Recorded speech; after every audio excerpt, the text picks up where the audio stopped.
Okay, welcome to today's Public Safety and Emergency Services Committee for Thursday, May 23rd, 2024. If you join me in a pledge of allegiance, please. I pledge allegiance To the flag of the United States of America and to the republic for which stands one nation under God, indivisible, with liberty and justice for all. Okay, roll call, please. Ganga, here, Ellery, Here. Sutherland, Sierra, Jeffrey, Here. Ramos, here. Sebastian. Thank you. First up, we have the Executive's Office. Mr. Torelli, you're stepping in for that. Request confirmation of reappointments and appointments to the Orange County Police Advisory Board. Myself, Chief Zaccaro from Washingtonville, Sheriff Arteta, and Captain Warden from the State Police. Do you need to highlight that? Yes, you- Couple of questionable ones. No.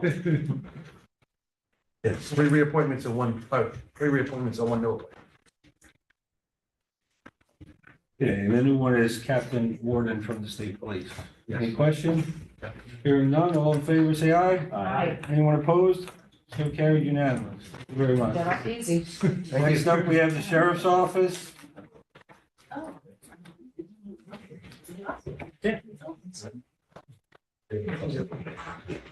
And letter A, request to accept and appropriate funding from the New York State Department of Homeland Security and Emergency Services. This funding will be utilized to sustain, maintain, and enhance explosive detection K-9 team through equipment, training, exercise, and planning projects that support terrorism prevention activities in Orange County, $7,500. Does everybody want to sponsor that? Yes. Knew it. You want to highlight? Everybody loves a dog. So I brought my first sergeant, Jeremy Yella, in case you had any questions about K-9. He runs the whole team, but it's a replacement dog. It's not an additional dog. Any questions? Hearing none, we'll call the question. All in favor, say aye. Aye. Anyone opposed? So carried unanimous. Letter B, request to accept and appropriate funds from the New York State Department of Homeland Security and Emergency Services. This funding will be utilized to sustain, maintain, and enhance explosive detection K-9 team through equipment, training, exercise, and planning projects that support terrorism prevention activities in Orange County. $60,000. I'm assuming we'll all sponsor that as well. Yes. All right. Anything change on that story? Nothing Just a bigger number? Getting used more and more. Okay. Includes a vehicle. Includes the vehicle with the K-9. Okay. Any questions? Hearing none, we'll call the question. All in favor? Aye. Aye. Anyone opposed? So carried unanimous. Next up, we'll have a directions report, motion for discussion. Second. Anything you need to highlight there, Richard? All right, our total population for the month of April, at the end of the month was 329, give or take through the month. And, revenue for our year-to-date, from our, borders are 1,416,179. Don't have any other. I brought some show and tell stuff. Yeah, it's fun stuff. So the body scanners have proven to be very useful. Just recently, we had a body scan of a ceramic knife inside a person's body.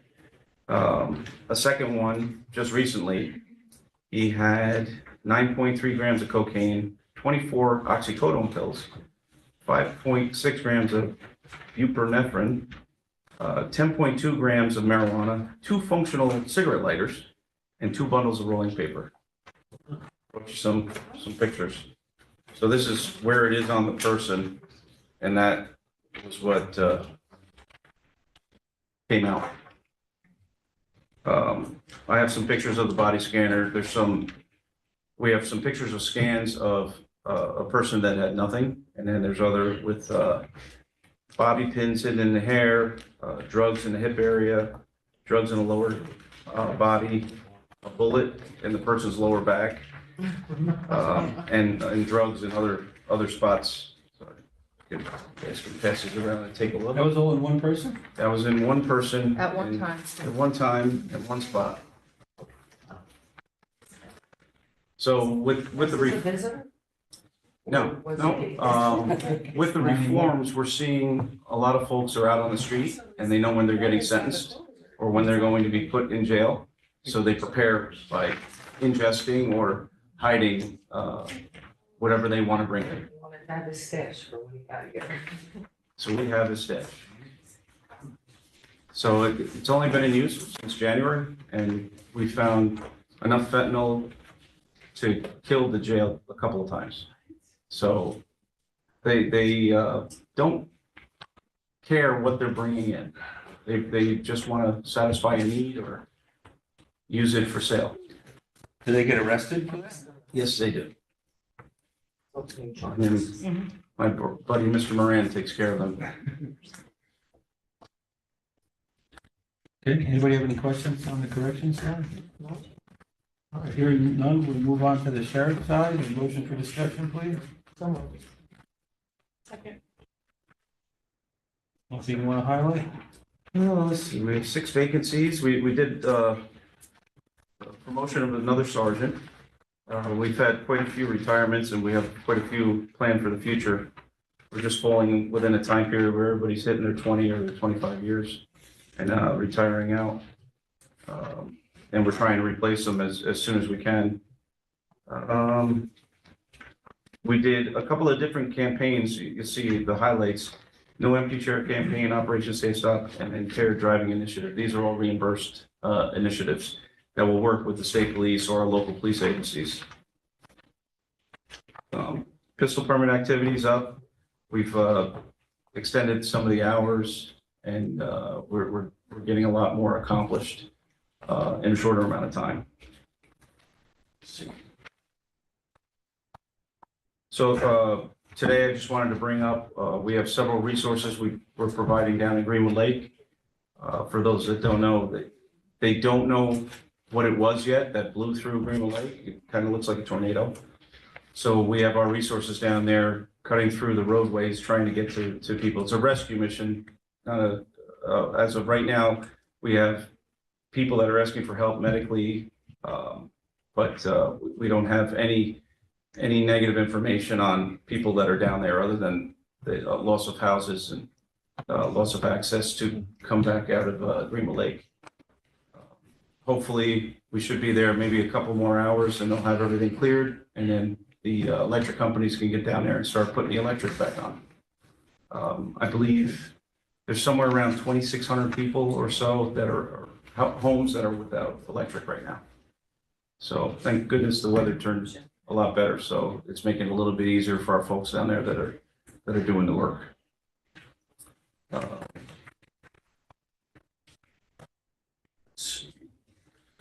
We're drafting up a local cannabis law for cannabis enforcement for those different places that are selling it illegally.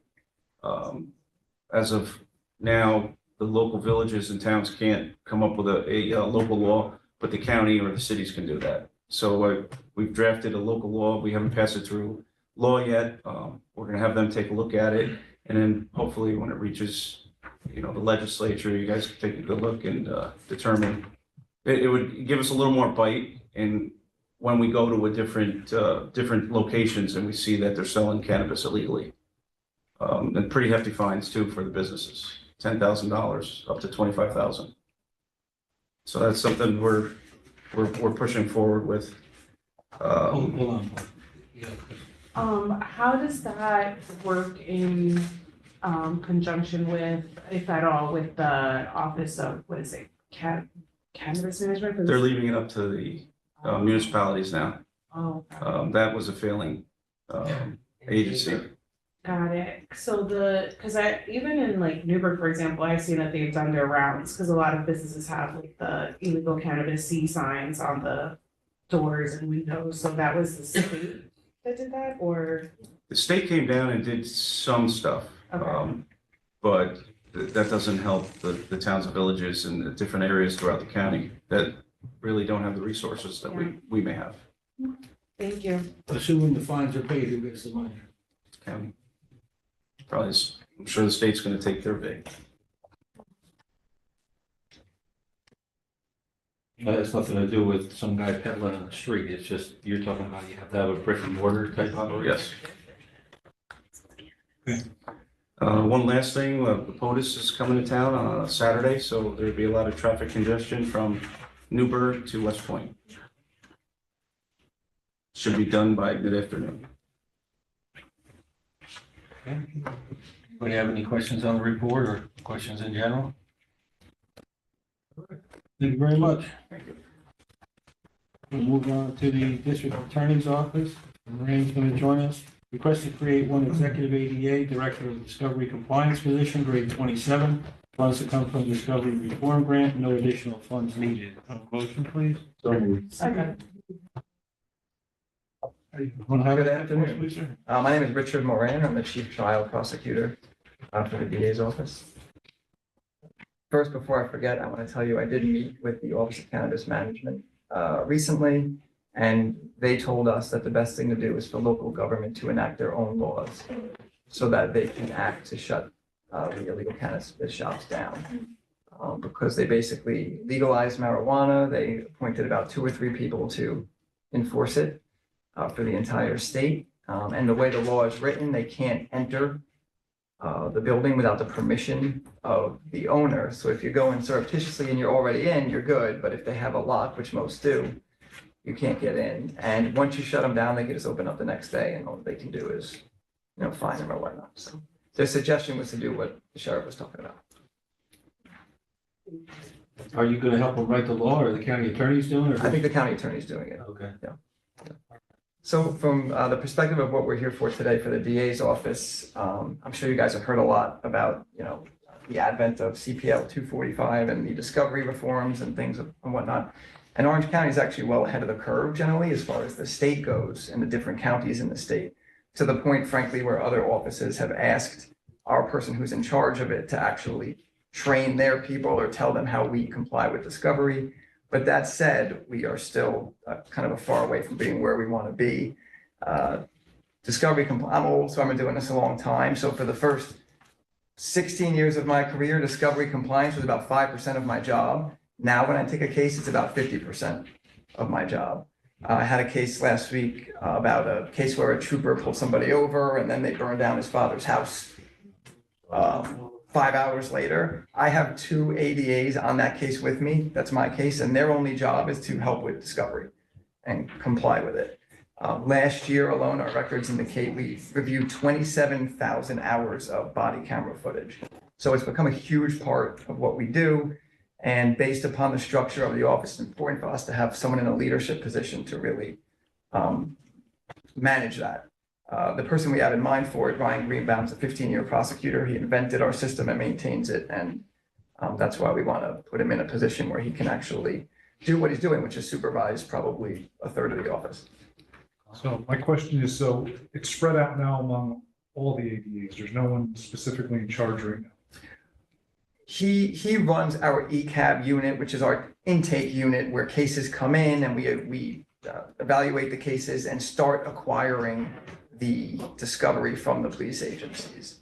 So is that position going to continue to be there, and this is going to be an added position, or are we going to abolish that one and add this? We're adding this one. He'll have pretty much the same function, except he'll be supervising more people. So you're not going to abolish the position he's in now? That's what I'm getting at. Are we just creating another position, or are we going to abolish one and create a new one? We're creating a new one. I presume that means his old position stays open. We don't have anyone that we intend to fill it with right now. So it stays open. And so my next part of that would be, why are we not terming this a grant-funded position that becomes abolished when the grant possibly, is exhausted or ends? Well, as you know, we're going to pay for it with grant funds. As far as terming it, what it's termed, we're going to need the position regardless whether or not it's grant funded or not. We believe that we're going to be, and I know this is optimistic, but we're informed and believe that we'll be getting these grant funds for some years to come based on. But we don't know. Sure. I think it does, once it runs out, it automatically, I don't see that in the wording anywhere. This is what I'm getting However, at, hold because on. all of a sudden, we've been creating all these positions, and they're not saying that they're gonna automatically abolish the Right, grant. but I think it is, Depends. but I remember the district attorney, I mentioned this, it did pass P and C on Monday. I know, And he was honest, and he said, yeah, we're getting the funding for it. We've been getting it for several years, and it looks like in the future we'll get it. However, it could dry up, you're right. So what happens then? then we have a Then funded it's in our lap, position that we have to Right. continue funding, Right. county and that taxation. day will probably come.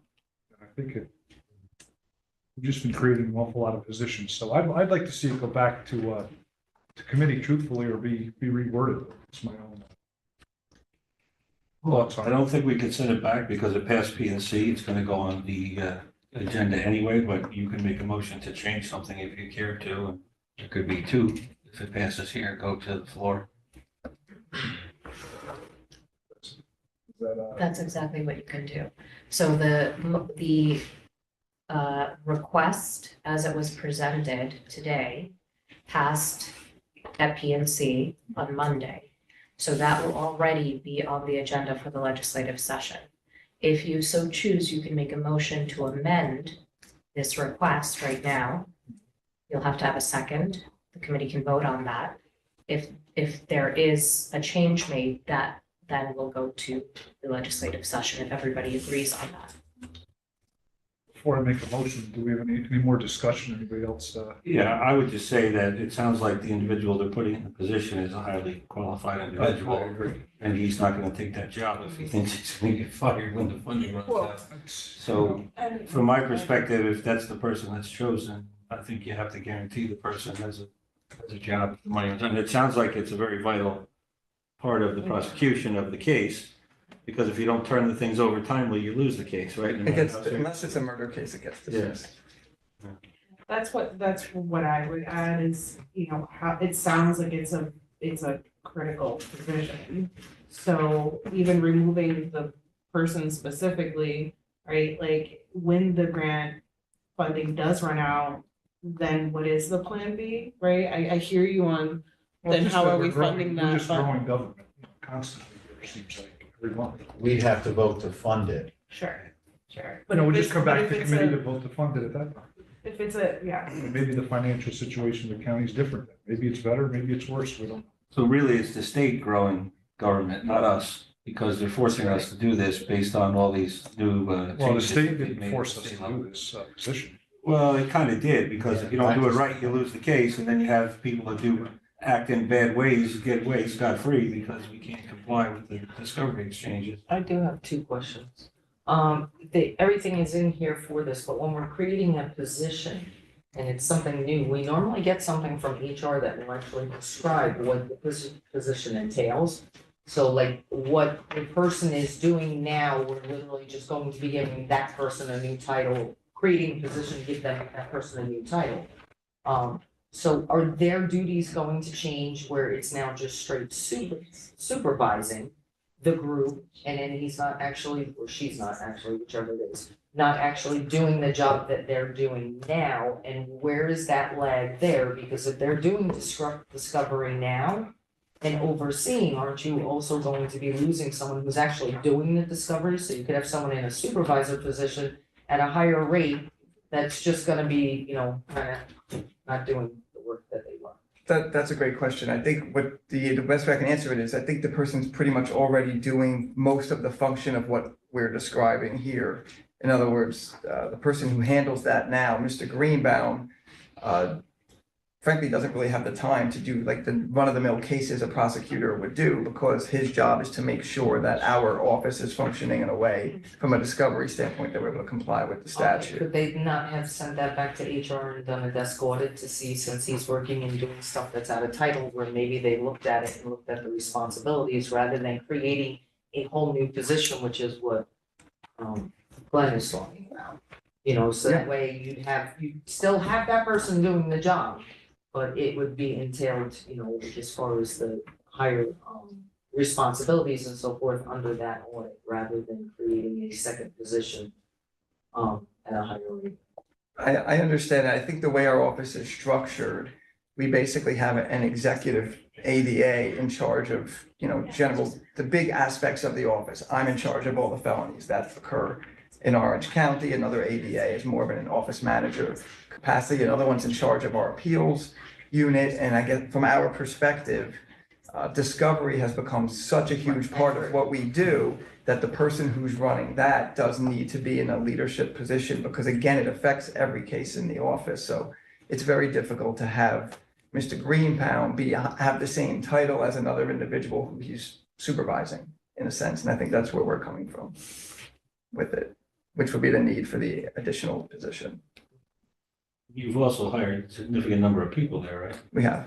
So they And we creates another level of supervision. And we have to, pursuant to the grants or whatnot, we have more positions that we have to fill. And, I think to your point earlier, the burdens imposed on the office, and I'm not here crying, saying our job is so horrible. I'm just, the realities of it are, we all love what we do, but the imposition of the requirements are so stringent that, we just need more people to spread it out a little more because of the fact that it's very taxing and difficult.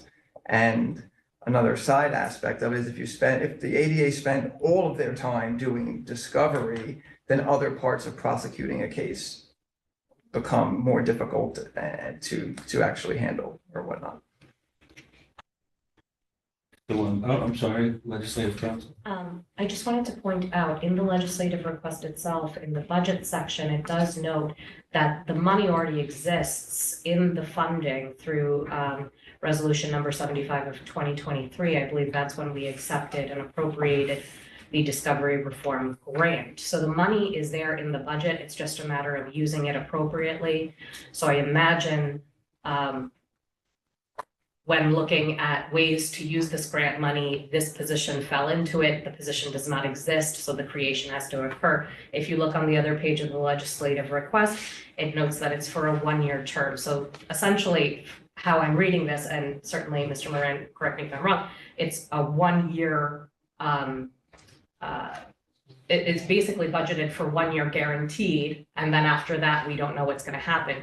But what the committee should take into account is, despite the fact that we have a guaranteed 1 year of this grant, it doesn't necessarily mean, and likely not, the laws as far as discovery reform are going to change after that year is over. So while the funding through the grant may end, the need will still exist and could potentially be greater within that ending timeframe. So. Okay, you still want to make a motion or no? No? Okay. Any other discussion on this? All in favor, say aye. Aye. Anyone opposed? So carried unanimously. Thank you for your time. Next up, we have emergency management. I see Mr. Tankasali is here. Letter A, request to accept and appropriate fiscal year 2021 hazardous materials grant program funds from the New York State Department of Homeland Security Emergency Services for the period of 4/1/24 to 8/31/25. It's $141,200. Second. You all want to go on it? Yes. Do you want to talk about all of them at one time? No, because I need motions. You can if you want, but Explain either way, we're going to have to do individual motions, Okay, right? Council? Yes, there will have to be individual. I can talk to them. You can talk about the whole thing, And then and then we'll just take motions. So good afternoon, everyone. So these three grants are hazmat and technical rescue related. The two hazmat grants, we typically get them once a year, but because the state is trying to catch up with the years that were lost during COVID, they're doing these 2 years back to back. The two hazmat grants are regional grants, so we share them with Rockland, Ulster, and Sullivan, but we administer them out of Orange County. The hazmat ones are vital to our team because our specialty teams rely on these grant fundings for majority of their funding. So these two grants in particular are related to equipment and maintenance of equipment. And then the technical rescue grant is the same. This grant itself is actually not, it's not regional, it's just Orange County. It's competitive in that we had to apply and basically fight with, against other counties to receive it. So we were happy to get this grant. This team in particular, since 2009, We have secured over $1 million in grant funding for that, to pay for equipment for the team. And almost probably 95% of that team is paid from grant funding. But all these grants are vital for the team's operation. And these requests are to accept them. They're all volunteers, right? There are volunteers. The technical rescue team does have, it's combination career and volunteer, but they're career from municipalities. So they're, like Newburgh and West Point firefighters participate on that, but hazmat is 100% volunteer. Nobody gets paid by the county. Nobody gets paid by the county. Yeah, anybody have any questions for them? All right, so on letter A, all in favor? Anyone opposed? So carried unanimous. Will all sponsor B as well, since it's the same? Yes. All right, so on letter B, all in favor, say aye. Anyone opposed? So carried unanimous. Letter C is a little different or the same? It's just technical rescue versus hazmat. Is that one split by the counties, so before county or no? This No, is, it's just so none of this is for county, it's just all us. for, yes, for the technical rescue one. That one's for the. You had that one's mentioned for how we us. split with, The hazmat ones. The yeah. hazmat's the first two. this is all ours. Okay. Anybody have any questions? Oh, we need a motion on C, we all gonna do that as well? Yes. All right. Anyone have any questions on letter C? No. All in favor, say aye. Aye. Anyone opposed? So carried unanimous. Thank you, Jimmy. Thank you. Next up, we have Mr. Doss, Deputy Commissioner of Police Liaison. Request to create 2 part-time positions titled Enforcement Technician Division of Police Liaison Services, CSEA Grade 9, Step 2, $25,067.07 annually, effective July 2024, funded 100% by county taxation. Salaries will come from fines collected in the program. Motion, please. So moved. I think everyone might want this one too after he explains it. They passed PNC also. Everybody want it or not? Yes, Yeah, okay. as long as it's funded by, Oh, Well, it's, you don't know until the fines come in. it's gonna be funded by fine when he collection. tells you what I it like is, that. he tells you what it is. All right, go ahead and highlight it for us. Good afternoon, everybody. So what we're here for is, back in November of '23, the county signed an agreement with a contractor to provide at basically no cost to the county bus safety program, which is essentially external cameras on those buses that pick up any vehicles that pass a stop school bus with the stop arm deployed and the red lights flashing. It records that registration information, that license plate, it records in video and also photographic evidence, GPS evidence. And what happens is ultimately an evidence package is put together by that contractor. That information is sent over in a portal to what these positions will be doing as enforcement technicians. All violations that will be ultimately sent out to the registered owner of the vehicles are reviewed on a county level for final approval or denial. If the enforcement sections do feel to move forward that it is in fact a violation of Vehicle and Traffic Law 1174A, a citation, a notice of violation is actually what it's called, is mailed out to that registered owner. The fine on that is, if they plead guilty through the mail, is a $250 fine. There's no points related to it, being that it is a civil violation. So ultimately, these 2 part-time positions would be funded by fine money that would be coming in based on that to reimburse the county for those positions. So it's 100% funded by fine money. If for 1 month, say, enough fines don't come in to fund that position, Bus Patrol, the vendor, the corporation, and the contractor fronts that money to the county, so the county doesn't have to come out of pocket. How long does that last? The agreement right now, it's a 1-year agreement with 4 optional 1-year agreements thereafter. And the fines have to still go to court or no? So the way it works is the vehicle owner would receive that violation of, in the mail. They could plead guilty via mail in a fine, or if they opt to plead not guilty, they have that right as well, of course. It would be seen in the local court wherever that infraction occurred, whether it be in the Village of Washingtonville, the Village of Washingtonville Court would hear that case with that evidence package. And if the person was found to be guilty by the judge, 10% of the fine would go to the municipality, the rest would go back into the program. If they were found not guilty, they would have no fine. One of the things they did discuss, just so that they don't get the fine is actually on the vehicle, it's not on the person. So the Correct. person who owns the vehicle is going to be getting it, but it wouldn't necessarily mean that that person is the one who committed it, it's just that the car was what committed it, so the owner would have to be a lot more diligent on who's using their vehicle, because they could incur these. Correct. And is the actual ticket written by the sheriff's office or one of these two people? No, so the law allows, the contractor actually prepares that notice of violation. And as I said, the county would have final approval or denial. We wouldn't want that on the contractor. So these county employed technicians would be the ones that are trained on how to review the summonses, what they're looking at, the evidence that's there, and also be very aware of what the law is, right? Very critical component. They would be under my supervision. And that would be their daily duty is to go into that portal and approve or deny any summonses that are going to be in that portal. Non-police people can issue tickets? That's correct. What authority do we have to do that, Betsy? That was. The vehicle and question that traffic was law asked. 1174A allows for that. Yeah, I believe there was a change in the law specifically for this. For this? Yes.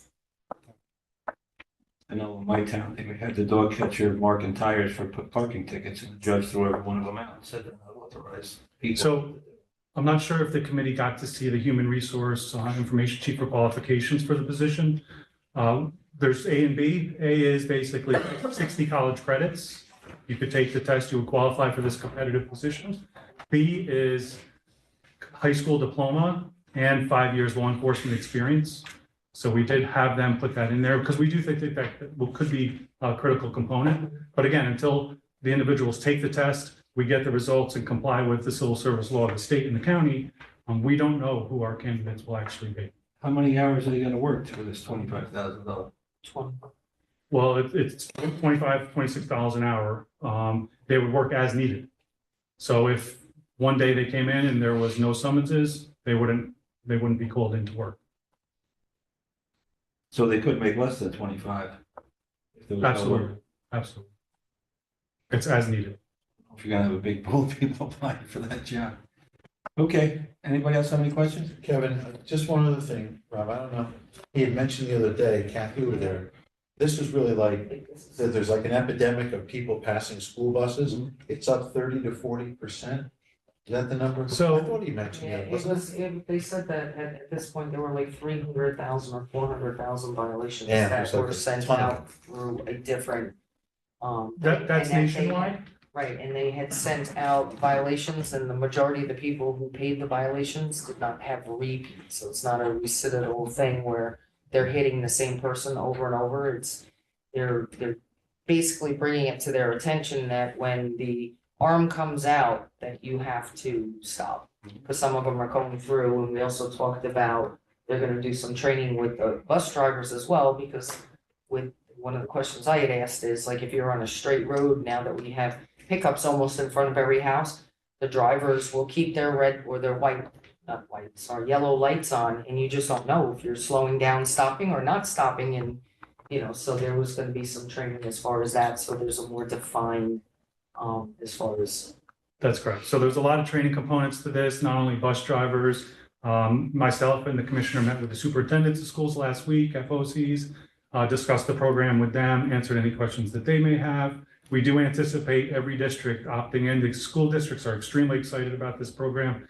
It's a school safety thing. We want to change that behavior that the drivers are doing. We are seeing a problem. What I could express to the committee is just this week alone, we had about 500 identified violations come into that portal. I'm a trained enforcement technician, if you will. We also have somebody else that's trained. Right now, we're in the warning period, so anything that we deem as an infraction or a violation, they're getting mailed out violations in the mail right now, and again, that's for 30 days. But of about that 500 that came in from the contractor, we approved about, I would say, 55 to 60% of those. So not all of them were infractions or violations in our educated opinion, trained opinions.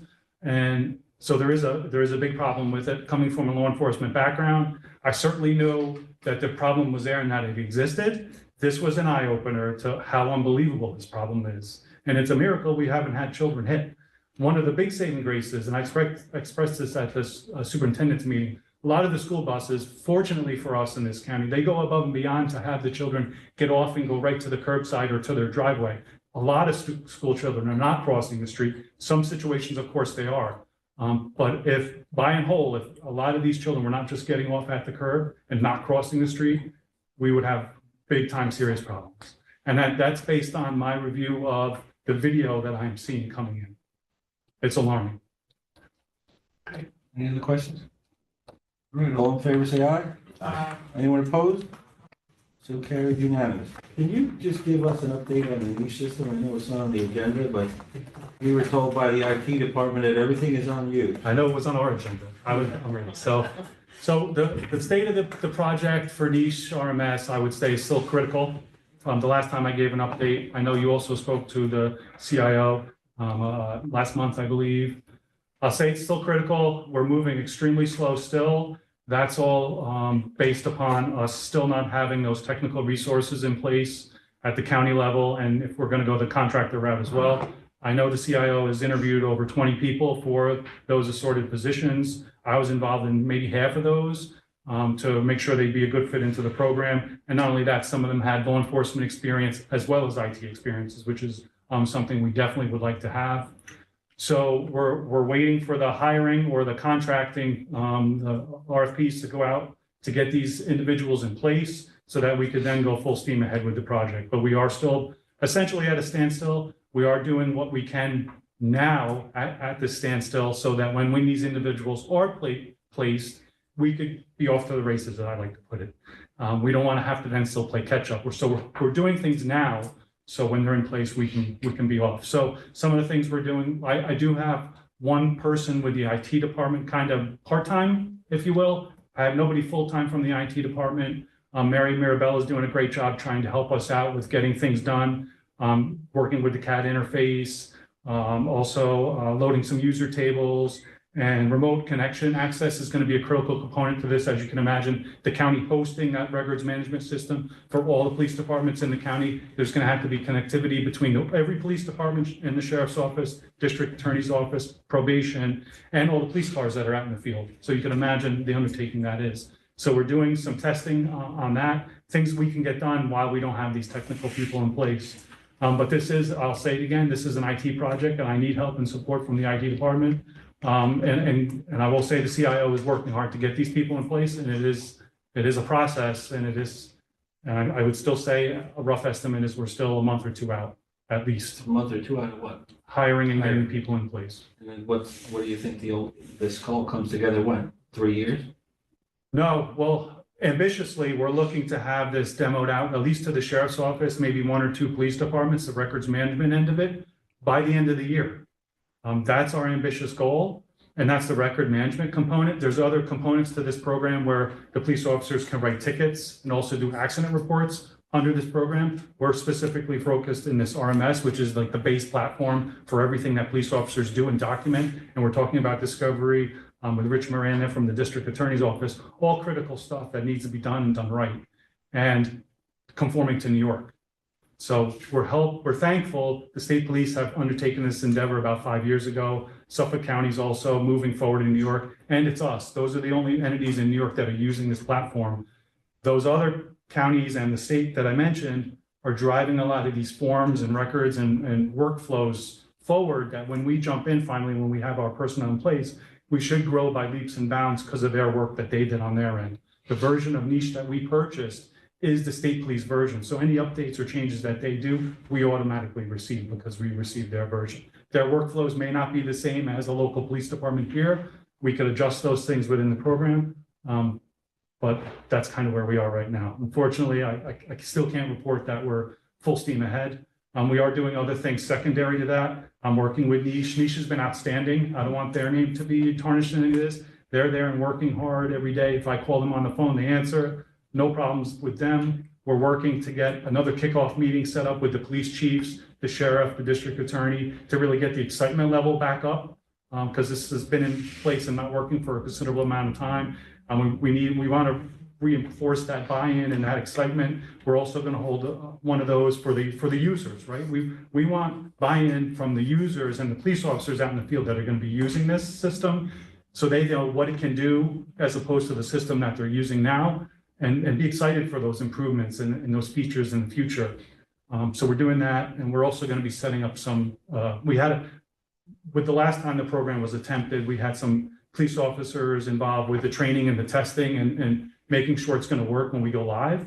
We're going to reinvigorate that too as well, to where we have a bigger committee of testers and buy-in from many of the police departments where they're coming to our buildings to test the platform, which will also speed up the process of getting it out to the field and making sure everybody has a little bit of input to make sure the system's working the way they want it to. Because it's not really on me the way that I want it to work. It's really on the agencies that are going to be using it every day. How many people are you trying to hire? Right now, it looks like we're at about 3. So overall, how many do you need? There's a need, and then there's reality of cost. So ideally, I think what the plan is right now, in talking to the CIO, is to have 1 full-time county employee from IT overseeing the project, because that didn't happen last time.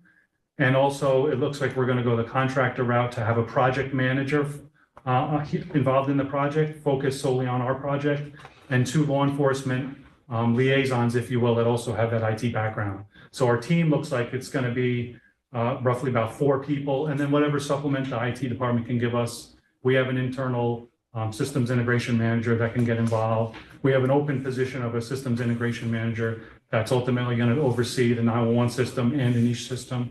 That person needs to be hired at this time. So we're not going to have a biggest team as Suffolk. We're not going to have a bigger team as the state police.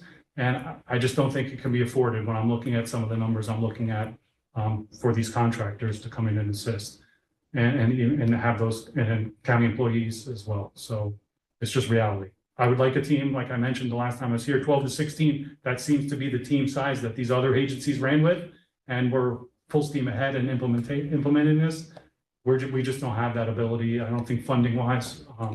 So we'll deal with it. I think we get the right people involved, which is what we're stressing. I was impressed with some of the interviews that I did for sure. If some of those people can be brought on board, I'm fairly confident that we can push this forward and do it. But I'm glad the legislature is involved in asking about it. CIOs engaged, my commissioners engaged. So it's something that's achievable. Okay, thank you. Mr. Chairman, Go ahead. just for this committee's edification on Monday's, at Monday's personnel and compensation meeting, Steve Friskinecht appeared on behalf of Glenn Markey with regard to the creation of those, a number of positions at in the IT department. One of those positions he mentioned was going to be dedicated solely to the CAD and niche systems and was going to be basically housed in emergency management. So he did mention that that is also going before Ways and Means as well. All right, very good. Thank you. And then last but not least, Legislator Skevitz gave me a list of resolutions that passed in rules yesterday. I don't know if you all have an opportunity to look at it. It all has to do with EMS workers. The tax benefit for volunteer firefighters is in there. I don't know if you all heard the presentation at rules that Paul did. It talks about EMS being allowed to go on the throughway and not pay tolls. These are all currently bills either in the Assembly or the Senate, and Paul was asked me to put this on so that we could send letters of support on behalf of all these issues that are currently at the state level. Again, all to enhance EMS, allow for billing with respect to Medicare and Medicaid to go up because the EMS agencies are losing money. Let's see, Medicaid reimbursement, which we all know is an issue. The legislation for volunteer firefighters and ambulance workers to take both the state income tax and the local property tax credits for the volunteers. Does anybody have any questions on that? No, great idea. Okay, all in favor, say aye. Aye. Anyone opposed? And we'll all sponsor that? I'm sorry, I didn't get a sponsor. Did everybody agree to that? Okay. And so that passed unanimously, and motion to adjourn is in order. Second. All right, we are adjourned. Thank you very much.